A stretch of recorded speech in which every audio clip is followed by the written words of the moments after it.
근데 지금 윤석열은 결국에는 체포 안 당했고 소환에 응하지 않고 오늘 아마 오늘도 걸석 재판이 진행될 거로 예상이 되는데 안질환, 그러니까 눈 실명위기다 그 얘기를 계속 하고 있습니다. 그 아니라고 이미 교도소에 네. 밝혔고요. 의사의 진단을 받은 거 아니에요? 네, 그렇죠. 네. 아니다라고 얘기했고 따라서 자꾸 그걸 내세우는 의미를 잘 모르겠어요. 안질환, 실명위기. 예. 그리고 이제 밖에 외부에서 이거 진찰을 받을 때 진료를 받을 때 수갑을 차고 전자 발찌한 거 이거 인권 침해다. 나경원 의원이 또 이렇게 지적을 하던데 어떻게 들으셨습니까? 아니 그 동안에 했던 행태에 따라서 판단을 했을 텐데 그러면 나경원 의원은 뭐 그런 수갑이라든지 전자발찌를 안 채워도 된다고 얘기하는 게 뭐가 있어요? 아니 우리가 지금까지 확인한 바로는 네. 체포영장을 집행하려고 그랬더니 총이라도 쏴라라고 했던 그런 정황들도 지금 나오고 있는데 뭐 어디까지 봐줘야 된다는 거예요, 그럼 도대체. 그리고 그 진료 당시에 뭐 수갑 차고 전자발찌 차고 뭐 이런 것들 자체가 윤석열 정부 들어서 만들어진 법이라고 하더라고요. 네. 그래요. 관계 법령에 규정된 통상의 조치를 했다라고 법무부가 다시 한번 강조를 했습니다. 그러니까 윤석열한테 뭐라 하면은 다 뭐 인권 탄압이고 뭐 다 잘못했다 그러니까 국민들이 헷갈릴 수가 있는데 이렇게 하나하나 법에 있는 대로 지금 진행이 되고 있다. 오히려 특혜받은 사람은 윤석열이었다. 네. 이렇게 지적을 하고요. 자, 지금 김건희 호송 차량 지금 여의도를 지나서 이제 오고 있습니다. 광화문으로 김건희 특검으로 좀 오고 있고요. 아마 9시 40분 전후에 도착을 할 걸로 예상이 됩니다. 두 번째 소환 조사인데 오늘 소환 조사에서는 과연 입을 열게 될지 아니면 또 남편 얘기를 또 할지. 저기 나와 있는 예. 카메라 보고 연락이 되시면 주변을 좀 한번 비춰주시라고. 주변을 진짜 보수 또는 극우 예. 뭐 시민들이 요즘에 얼마나 나오시는지도 좀 궁금하고요. 예. 지난번에도 그렇게 많지 않았잖아요. 않았어요. 예. 쭉 한번 저희 오마이 TV가 주변 현장 지금 경찰 버스는 양쪽에 이제 대기를 하고 있고 경찰들도 경비를 서고 있습니다. 네. 근데 이 상황에서도 계속해서 김건희가 이제 진술 거부권을 행사를 하면 이거는 어떻게 되는 건가요? 그 진술 거부권은 행사할 수 있어요. 뭐 그러나 이제 조서에 진술 거부 관련된 내용도 이제 적어놓긴 하겠지만 네. 결국은 이제 그동안 특검이 확인했던 다른 사람들의 증언이라든지 진술이라든지 물증 이런 것들로 기소하게 되겠죠. 예. 기소하게 될 것이다. 진술 거부권을 행사해 받자다. 네. 이렇게 말씀하시는 건데 명태균이 그런 얘기 했잖아요. 언론 인터뷰에서 공천권 5대5로 공천권하고 인사권 5대5로 하기로 했다. 네. 그러니까 윤건희 공동정권의 그 모습을 그대로 이제 보여준 그런 상황이고 뭐 결과도 그렇게 좀 나타나고 있는데 네. 김건희가 진술 거부한다고 해서 이게 법적으로 진술 거부하니까 김건희 말이 맞을 수 있어요. 그렇게 생각하는 거 아니잖아요. 그렇죠? 그렇죠. 그런 거 아니죠. 예. 예. 재판에서 다 판단을 받을 수밖에 없다라는 거고요. 그래서 자. 이제 윤석열 김건희가 이제 둘이 계엄에 대한 공동 책임을 져야 한다라고 하면서 시민 11,000명이 위자료 소송을 또 했더라고요. 이거는 근데 인정되기는 어떻게 보세요? 뭐 이미 이제 윤석열에 대해서는 1심이긴 하지만 네. 국민에 대한 손해배상 청구가 받아들여진 게 있잖아요. 네. 그러니까 뭐 이번엔 김건희까지 같이 김건희까지 같이 있으니까. 해서 네. 뭐 그런 부분 일부 인정될 가능성은 있죠. 예. 근데 이제 계엄에 관련돼서 김건희가 어느 정도 관여했는지는 아직까지 명확하게 드러난 건 없어서. 네. 근데 이 소송이 진행되는 과정에서 특검 수사 결과 계속 나오겠죠. 네. 네. 그러니까 만약에 이게 인정이 되면 그 김건희에게도 계엄에 대한 책임이 있다라는 걸 또 인정을 그렇게 하게 되는 거니까. 거죠. 그리고 네. 이미 헌재에서 그 일정 정도 얘기가 좀 나왔던 게 그 서울 경찰청장인가요? 그 윤석열과 대화를 나누면서 지극히 사적인 얘기를 나눴다. 맞아요. 계엄의 어떤 원인이 된 부분에 관련돼서 지극히 사적인 대화를 나눴다. 그 사적인 게 뭐냐 도대체 이런 얘기가 좀 있었던 거죠. 예. 그래서 뭐 가족 얘기 결국 뭐 김건희가 또 영향이 있었던 게 아니냐 이런 얘기가 좀 나오고 있는데 자 지금 현장 저희 오마이 TV 취재진 얘기를 들어보니까 주변에 보수 집회하는 사람들은 다른 장소에 있어서 여기 앞으로 못 오고 다른 장소에 일부 좀 있다 소리만 좀 들린다 이 정도라고 합니다. 여기 바로 이제 눈에 보이는 데는 없는 거예요. 없는 거고 이렇게 이제 김건희가 오늘 이제 조사를 받게 되면 2차 조사가 되고 대질 신문이 있게 될지 좀 지켜봐야 되겠지만은 일단은 오늘도 호송차를 그냥 타고 안으로 들어갈 가능성은 커져 있다. 일단 이렇게 봐야 됩니다. 하지만 박주민 의원이 얘기했듯이 이거 수갑 찬 거 보여줘야지 국민들에게.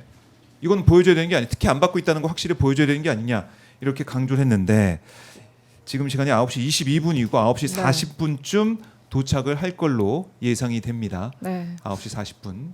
저는 근데 좀 언론들도 웃긴 것 같은 게 네. 지금 이제 윤석열 김건희가 드디어 동시에 구속이 됐잖아요. 그러고 나서 나온 기사가 보니까 그 한국경제 기사 제목입니다. 네. 윤석열 김건희 동시 구속에 남겨진 반려동물 11마리는 무슨 죄? 이렇게 해서 기사를 쓴 거예요. 아니 그 반려동물도 반려동물 이제 국민들이 지금 거의 사지로 그렇죠. 갈 뻔했던 그런 나라를 만들려고 했던 사람들인데 그런 이런 기사를 쓴다는 게 저는 그러니까 이런 걸로 뭔가 어떻게든 동정 여론을 조금이라도 만들어 보겠다는 의도가 아닐까. 네, 너무 괘씸합니다. 동물로 동정 여론. 그러니까 뭐 중앙일보나 뭐 이런 데서 연합뉴스 이런 데서는 남겨진 반려동물이 11마리인데 누가 돌보나 뭐 이런 식으로 했는데 이 한국경제 기사는 무슨 죄냐 동물들. 그럼 이거 거의 아니야. 빨리 우리 동물들을 돌볼 사람들 풀어줘라 뭐 이런 얘기를 하고 싶은 그런 거예요. 것 같아요. 아 근데 저 제목이 좀 진짜 네. 와, 너무 이해가 안 화가 되는데. 납니다. 네. 네. 윤석열이 그 공수처 관제에서 체포될 때도 뭐 토리를 뭐 10분 정도 네, 받더라고. 토리를 뭐 그리고, 안아주고 예, 뭐 이런 그랬다고 것들. 하는데 네. 아니 반려동물에 이렇게 애정을 듬뿍 쏟으면서 그러니까 국민들한테 국민들은- 이건 뭡니까 총뿌리를 들이대고 그러니까 거의 뭐 전쟁을 일으키려고 했다는 의심까지 지금 나오고 있는 상황이잖아요. 본인들의 장기 집권을 위해서. 저 사람들 및 저 기사를 쓴 기자에게는 어떻게 보면 반대나 또는 다른 생각을 갖고 있는 국민은 반려견보다도 못하다 이런 생각을 갖고 있나 봐요. 그런 그러니까요. 생각이 들 정도로 네. 남겨진 반려동물 11마리 무슨 죄 이런 얘기까지 국민들은 무슨 죄입니까? 참. 저희 빈매님께서도 국민들이 죽고 있다 뭔 개 걱정이냐 네. 이렇게 말씀 주고 계시고 그리고 이제 소다네님께서 단체 소송 저도 하고 싶어요 이렇게 얘기를 하고 있는데 여러 변호사들이 각각 소송을 하고 네. 소송인단을 모집하고 있더라고요. 네.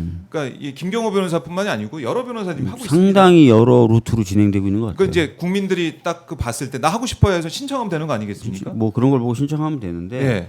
사실 이 시기에 좀 적절한 얘기는 아닌 것 같지만 그래서 제가 항상 그 법안을 발의하고 통과시키려고 했던 것 중에 집단 소송이라든지 이런 것들이 좀 마련돼야 돼요. 네. 예.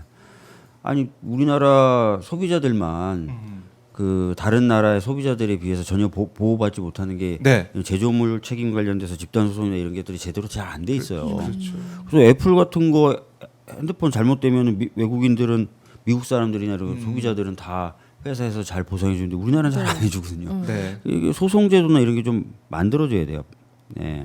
그것도 이번에 이제 그래서 정비가 그런 게 필요하다. 만들어지면 예. 이렇게 막 노심초사하게 하실 필요 없어요. 그냥 한 사람 소수가 하나만. 소송을 해서 예. 케이스를 만들면 거기 그냥 다 참여해가지고 하면 돼요. 그렇네. 그다 예. 건건이 다 하고 그러니까 이게 그- 얼마나 또 낭비입니까? 법원도 힘들어요. 법원도. 법원도 힘들지. 예. 계속 하게 되지. 네. 자 지금 김건희가 탄 호송차가 공도 5거리를 지나고 있습니다. 공도 5거리에서 광화문까지 뭐 그렇게 오래 걸릴 시간은 아니고 진짜 한 40분 정도면 도착하겠네요. 도착할 것 같고 오늘도 아마 이제 파란색 호송차를 타고 들어갈 걸로 보이는데 김건희가 이제 오늘 여기서도 이제 점심만 먹고 이제 들어가는 그런 또 아무 얘기 안 하고 그런 상황이 될까봐 오늘 보니까 남북구치소 월요일 식단이 아침에는 쇠고기 미역국, 무말랭이 무침, 두유, 배추김치였고 점심이 우무채 콩국, 떡갈비 조림, 참나물 겉절이, 열무김치 뭐 이렇게 돼 있네요. 잘 나오네요. 뭐 생각보다 잘 나온다고 다 제가 이거 저희보다 말씀드릴 더 때마다 잘 먹는 것 같은데요. 아침 굶고 왔습니다. 아침을 저도 아침 못 먹었어요. 네. 아침 주는 사람이 없더라고요. 네. 아, 본인이 차려 먹어야지 뭘 달라고 해서. 그게 잘 안 돼요. 항상 엄마가 차려줬어요. 공부 다니고 있습니다. 네. 지희 씨는 남편분이 차려주시죠. 아니요. 저는 각자 먹고 나갑니다. 각자 먹고. 각자 먹습니다. 저는 그래서 오늘 과일 조금 먹고 왔는데 네. 저는 어제 훨씬 잘 계란 먹어요. 삶아놨는데 깜빡했네. 아이씨. 빨리 이거 냉장고 넣어놔야 되는데 예. 아유. 상합니다. 눈물 나네요. 이게 식단 얘기하다 보니까 좀 눈물이 나는데 자 김건희는 이게 8월 주간 식단 요약표. 자 서울 남부구치소 식단입니다. 오늘 그래 맛있는 거 드시고 오셨네요. 야, 근데 우리 국민이 저 구치소 식단표까지 봐야 되니까. 그러니까요. 참 신경 쓰기가 많습니다. 오늘 저녁엔 팽이버섯 유부국, 돼지고기 채소볶음. 죄송하지만 저는 우리 아이 급식 식단표도 모르는데. 저도요. 아 이거는 계속 보게 되더라고요. 뭘 먹고 살아? 내가 낸 세금으로 지금 뭘 먹고 있나 궁금하신 거죠. 네. 예. 뭐 이렇게 진짜 이 국비 이 장학생이 그러니까 뭐 학교에 들어가 있는 이 표현을 많이 하잖아요. 예. 국비로 이제 있는 상황입니다. 김건희, 네. 윤석열. 윤석열 건강해지겠네요. 예. 근데 진짜 이 일상생활 이렇게 건강하게 하게 되면 안 아프고 아픈 것도 낫게 되는데 계속 뭐 실명 얘기 그런 얘기를 해가지고 네. 뭐 들어올 때랑 지금 들어와서 있을 때는 다르다 더 건강 상태 나빠졌다 얘기하고 있는데 국민들이 누가 또 납득하겠습니까? 그럴 리가 없어요. 술만 끊어도 얼마나 건강해지는데. 그러니까 나와 있을 때보다 지금 술 안 먹어서 더 건강할 수도 있을 것이다. 그러니까 그 근데 이제, 얘기를 예. 우리 국민들이 하고 있잖아요. 근데 이제 계속 이렇게 아프다고 하는 건 나 아프니까 좀 풀어줘라는 거잖아요. 그런 거죠. 예. 네. 그 얘기를 하고 있고 네. 계속 아프다 뭐 부부가 똑같이 얘기를 하고 있는데 국민들은 거기에 속아 넘어가지 않습니다. 다시 한번 지적을 합니다. 근데 실제로 예. 실명 위기다라고 하면 정말 병보석이 가능한가요? 윤석열 같은 상황에서? 그러니까 뭐 진짜 막 아파서 죽겠다. 그리고 구치소 내에서 어떤 그런 병에 대한 치료나 네. 관리가 안 된다 그러면은 판단해서 그렇게 할 수는 있겠는데 여하튼 지금 현재까지는 아무런 문제가 없다는 거 아닙니까? 네. 아무 문제가 그리고 없다. 제가 보기에 더 좋아지면 좋아질 뿐이지 네. 나빠질 이유는 없을 것 같아요. 저게 안 나빠진 일이 있으면. 없다. 얼마나 관리를 잘해줍니까? 그러니까요. 예. 그러니까요. 규칙적인 생활을 하게 되니까 그러니까요. 일단은 네. 그다음엔 뭐 술 먹자는 사람도 없고 그러니까요. 술 먹을 수도 없고 자기도 먹자고 할 수도 없고 그런 상태니까 좋아질 수밖에 없다라는 거 다시 한번 정리해 드리고요. 9시 28분을 지나고 있습니다. 9시 29분이 됐는데 한 10분 정도 뒤면 김건희가 두 번째 특검 소환 조사를 받게 되겠습니다. 네, 10분 과연 정도 어떤 모습으로 나타날지 너무 남아 궁금해요. 있는데 네. 자, 이 수갑찬 모습은 꼭 확인을 시켜야 된다. 국민들이 봐야 된다. 특혜가 없다는 것을 알아야 된다. 두 눈은 보기 전엔 믿을 수 없다. 이런 말씀을 이 박주무 의원님께서 계속 해주고 계신데 특검의 수사, 김건희 특검 상당히 뭐 여기저기 좀 빠르게 그 다음에 좀 강제 수사도 계속 네. 하고 있는 모습이고. 제가 보기에 이제 양평 고속도로 관련된 건은 네. 뭐 국회 차원에서나 여러 차원에서 좀 밝혀진 것들이 있기 때문에 그것들을 기반하고 있는 것 같고요. 최근에 보도가 안 나오는 이유는 보도가 아마 안 그런 나오니까. 것들이 기반이 이미 돼 있기 때문에 네. 막 더 수사력을 집중할 필요가 없다고 판단했을 가능성이 있고요. 삼부토건 같은 경우도 사실 금감원이나 이런 데서 이상거래 신고나 이런 거 다 해가지고 이미? 어느 정도 파악해 놓은 게 있단 말이에요. 그래서 그것도 막 지금 뉴스가 별로 안 나온 거는 그것도 어느 정도 좀 된 것 같고 아, 뭐몇 가지들은 이미 좀 돼 있는 것들 가지고 하고 있는 것 같고요. 네. 도이치모터스 주가 조작도 곰곰이 수사 재개를 한 뒤에 막 녹취록 녹취가 같은 다. 거 압수수색하고 나오고 그래서 그런 것도 있고 그러니까요. 그래서 지금 그래서 뭐 공천 개입 네. 문제라든지 뭐 이런 것들 그동안 좀 검찰 단계에서나 다른 단계에서 수사가 안 됐던 분들이 좀 아. 집중하고 있는 것 같아요. 예. 주목을 좀 하고 있다. 그러니까 이제는 이 수사가 정말 이 궤도에 올라서 가지고 빠르게 진행이 되고 있다라고 볼 수가 있겠고요. 자, 그리고 사실은 김건희가 여러 가지 이제 의혹에 휩싸여 있고 의혹들이 워낙에 많아가지고 이거 한 번에 다 끝낼 수 있겠느냐 이런 걱정도 하잖아요, 그렇죠, 지희 씨? 네, 그렇습니다. 그래서 이제 기간이 너무 너무 짧다. 짧다라는 얘기. 그들이 이제 벌여온 일들이 너무나 방대하다 보니까. 근데 이거는 이제 뭐 연장을 하려면 연장을 계속해 나갈 수 있다라고 네, 지금 저번에도 그렇습니다. 얘기를 해주셨던 예. 부분인데. 네. 또 한 가지 이제 좀 답답한 거는 그럼 과연 재판에서 제대로 된 판결이 날 것인가. 아. 지금도 이제 지기현 같은 경우에도 뭐 윤석열 걸석 재판으로 이제 불이익을 감수해야 한다라고 말을 하고는 있지만 그 전에 그 행적을 봤을 때는 과연 정당한 판결을 내려줄 것인가 이거에 대한 불신이 상당하거든요. 맞습니다. 그러니까요. 이게 이제 걱정인데요. 사실 이번에 있었던 내라는 친위 쿠데타예요. 친위 그러니까 쿠데타. 대통령이라는 사람이 대통령의 자리와 지위 그리고 권력을 이용해서 국가기관 등을 동원해서 한 일이에요. 예. 그렇기 때문에 사실 이 내란에 오염돼 있는 국가기관이 상당히 많다라고 아, 보는 것이 맞을 맞아요. 것 같고요. 우리 법원의 구조는 헌법에 따르면 대통령이 대법원장을 임명하고 나면 그 대법원장이 대법관을 추천하게 돼 있습니다. 그 다음에 나머지 법관들, 즉 대법원장과 대법관을 제외한 나머지 법관들은 대법관 회의에서 결정하게 돼요. 그러면 대법원장이 예. 엄청난 영향을 미친다고 그러네요. 보면 돼요. 근데 이 대법원장이 이 친위 쿠데타를 일으켰던 윤석열이 임명했던 네. 대법원장이니까 어느 정도 영향을 받고 있다고 보는 게 상식적이겠죠. 네. 그렇기 때문에 기존의 어떤 재판부에게 이 사건들 맡기기보다는 특별재판. 특별재판부 얘기가 계속 네. 나오는 거죠. 그래서.